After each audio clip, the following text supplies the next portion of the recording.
முதல் பாடத்தில் இருக்கக்கூடிய ஒரு மதிப்பெண் வினா விடைகளை பார்க்கலாம். சரியான விடையை தேர்ந்தெடு. கேள்வி எண் 1. கீழ்க்கண்டவற்றுள் நிலைமம் எதனை சார்ந்தது? பொருளின் எடை, கோளின் ஈர்ப்பு முடுக்கம், பொருளின் நிறை. அ மற்றும் ஆ, அதாவது பொருளின் எடையையும் கோளின் ஈர்ப்பு முடுக்கத்தையும் சார்ந்தது அப்படின்னு ஆப்ஷன் கொடுத்துருக்குறாங்க. விடை பொருளின் நிறை.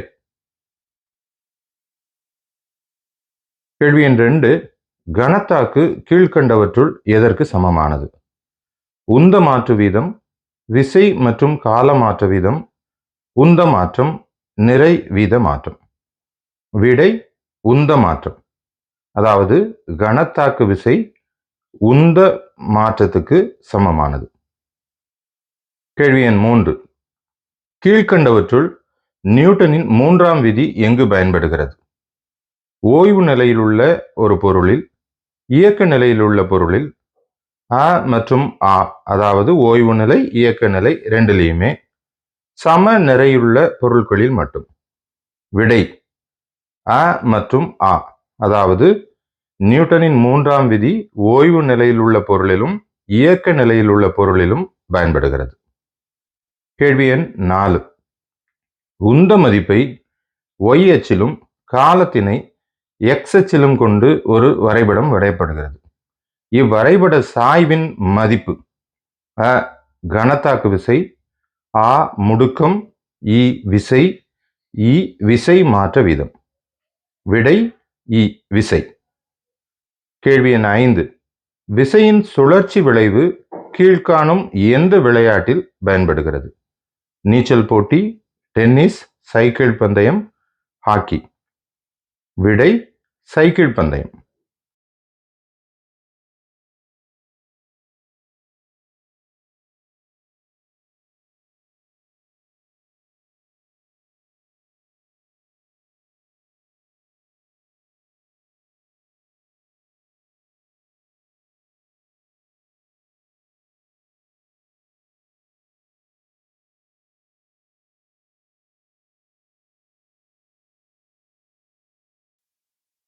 ஒரு கிலோகிராம் எடை என்பது டேஸிற்கு சமமாகும்.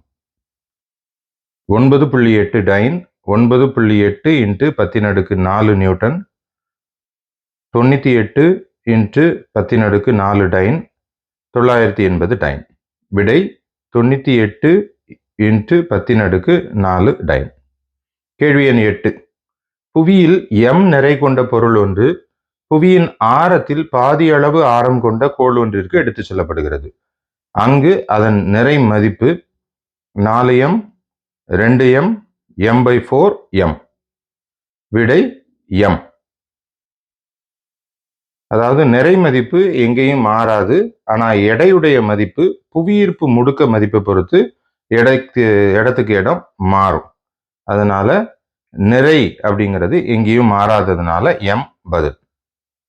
நிறை மதிப்பு மாறாமல் புவியானது தனது ஆரத்தில் 50% சுருங்கினால் புவியில் பொருட்களின் எடையானது 50% குறையும், 50% அதிகரிக்கும், 25% குறையும், 300% அதிகரிக்கும். விடை 300% அதிகரிக்கும். அதுக்கு விளக்கமும் இதுல இருக்கு.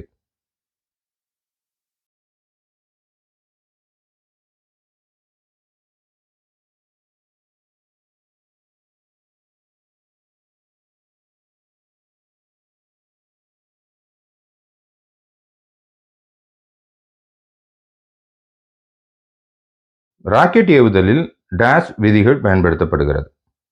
நியூட்டனின் 3ஆம் விதி, நியூட்டனின் பொது ஈர்ப்பியல் விதி, நேர்கோட்டு உந்த மாறா கோட்பாடு, நியூட்டனின் 3ஆம் விதியும் நியூட்டனின் பொது ஈர்ப்பியல் விதியும். விடை அதுதான். நியூட்டனின் 3ஆம் விதியும் நியூட்டனின் பொது ஈர்ப்பியல் விதியும் பயன்படுகிறது. கோடிட்ட இடங்களை நிரப்புக. இடப்பெயர்ச்சி நிகழ்வதற்கு டேஷ் தேவை? விசை தேவை. நகர்ந்து கொண்டு உள்ள ஊர்தியில் திடீர் தடை ஏற்பட்டால் பயணியர் முன்னோக்கி சாய்கின்றனர். இந்நிகழ்வு டேஷ் மூலம் விளக்கப்படுகிறது. இயக்கத்தில் நிலைமம் மூலம் விளக்கப்படுகிறது. கேள்வி எண் 3. மரபு ரீதியாக வலஞ்சுழி திருப்புத்திறன் டேஷ் குறியிலும் இடஞ்சுழி திருப்புத்திறன் டேஷ் குறியிலும் குறிக்கப்படுகிறது. அதாவது வலஞ்சுழி எதிர் குறியிலும் இடஞ்சொலி நேர்குறியிலும் குறிக்கப்படுது. மகிழுந்தின் சக்கரத்தின் சுழற்சி வேகத்தினை மாற்ற டேஷ் பயன்படுகிறது. விடை பற்சக்கரம். கேள்வி எண் 5. 100 கிலோகிராம் நிறையுடைய மனிதனின் எடை புவிப்பரப்பில் டேஷ் அளவாக இருக்கும். 980 நியூட்டன்.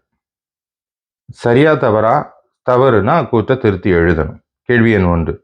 துகள் அமைப்பில் ஏற்படும் நேர்கோட்டு உந்தம் எப்போதும் மாறிலியாகும். அதாவது இது தவறானது. பொதுவா சரி தவறுன்னு மட்டும் எழுதாம தவறுனா அதை திருத்தி எழுதணும்.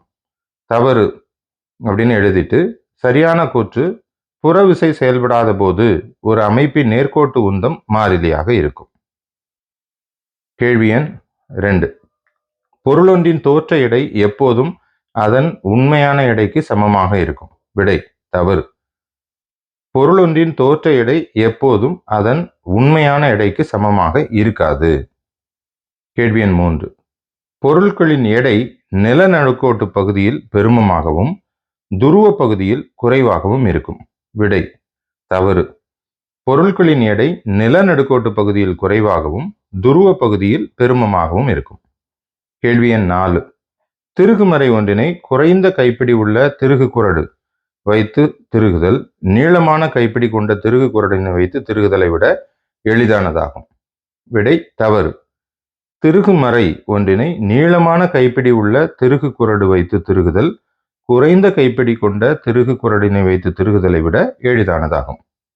கேள்வி எண் 5. புவியினை சுற்றி வரும் விண்வெளி மையத்தில் உள்ள விண்வெளி வீரர் புவியீர்ப்பு விசை இல்லாததால் எடை இழப்பை உணர்கிறார். விடை தவறு. சரியான கூற்று என்னன்னு பார்த்தீங்கன்னா, புவியினை சுற்றி வரும் விண்வெளி மையத்தில் உள்ள விண்வெளி வீரரின் புவியீர்ப்பு முடுக்கம் விண்கல முடுக்கத்திற்கு சமமாக இருப்பதால் எடை இழப்பை உணர்கிறார். பொறுத்துக. இதுக்கு பதில்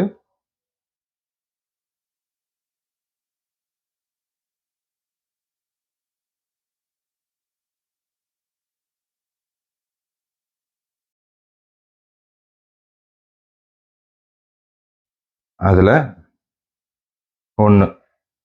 வலஞ்சுழி திருப்புத்திறன்களின் மொத்த மதிப்பு இடஞ்சுழி திருப்புத்திறன்களின் மொத்த மதிப்பிற்கு சமமானதாக இருக்கும். காரணம், உந்த அழிவின்மை விதி என்பது புறவிசை மதிப்பு சுழியாக உள்ள போது மட்டுமே சரியானதாக இருக்கும். விடை கூற்றும் காரணமும் சரி, ஆனா காரணம் கூற்றினை சரியா விளக்கவில்லை. இதை இப்படி எழுதணும். அடுத்து கேள்வி எண் 2. கூற்று 2. ஜியின் மதிப்பு புவிப்பரப்பிலிருந்து உயர செல்லவும் புவிப்பரப்பிலிருந்து கீழே செல்லவும் குறையும். காரணம், ஜி மதிப்பானது புவிப்பரப்பில் பொருளின் நிறையினை சார்ந்து அமைகிறது.